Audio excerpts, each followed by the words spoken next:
গণ অধিকার পরিষদ দুই পক্ষ একত্রিত হয়েছে বলে যেই প্রচার সংবাদ যারা রটিয়েছে তারা বেসিক্যালি এটাকে ক্যাপিটাল করে একটা সুবিধা নিতে চেয়েছে। এই একটা ফ্লেভার যে দুই পক্ষ এক হয়ে গেছে, শক্তি অনেক বেড়ে গেছে, বিষয়টা এইরকম। তো এখানে আমরা যারা গণ অধিকার পরিষদ করছি এখন, আমরা তো যাইনি তাদের সঙ্গে। আমাদের একটা স্পষ্ট বিষয় ছিল, সেটি হলো আমরা এমন কারো আনুগত্য করব না যে ফিনান্সিয়ালি অসৎ এবং যে ইসরায়েলের সাথে গোপন যোগাযোগ করেছে।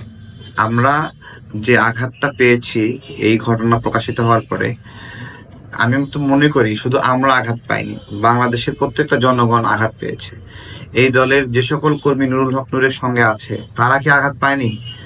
আমাদের প্রশ্ন হলো এইরকম একজন ব্যক্তির আনুগত্য করা যায় কিনা। তো আমাদের এই জায়গাতে আমরা দরকার হলে রাজনীতি করব না, বা রাজনীতি না করলে কি হবে, বা আমি রাজনীতির জন্য কেন জরুরি, তারপরেও আমরা মানে এই এই আপোষটা আমরা করব না।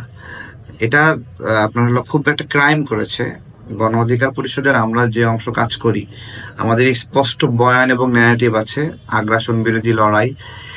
তো তারা যে ষড়যন্ত্র করেছে, আমাদের এই অংশটাকে বিলুপ্ত করতে চেয়েছে, যে এই নামে আর কিছু থাকলো না, ভারতের আগ্রাসন বিরোধী কোনো টিম থাকলো না।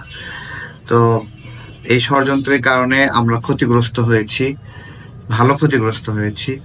আমাদের খুব সমস্যা হচ্ছে, আমাদের কাজ করতে সমস্যা হচ্ছে। আমরা ফিরে দাঁড়ানোর চেষ্টা করছি। বাংলাদেশের নাগরিকদের কাছে আমরা দোয়া চাই, তাদের সমর্থন চাই, ভালোবাসা চাই, যেন আমরা আগের মতো আবারও আগ্রাসন বিরোধী লড়াইটা শক্তিমত্তার সাথে করতে পারি।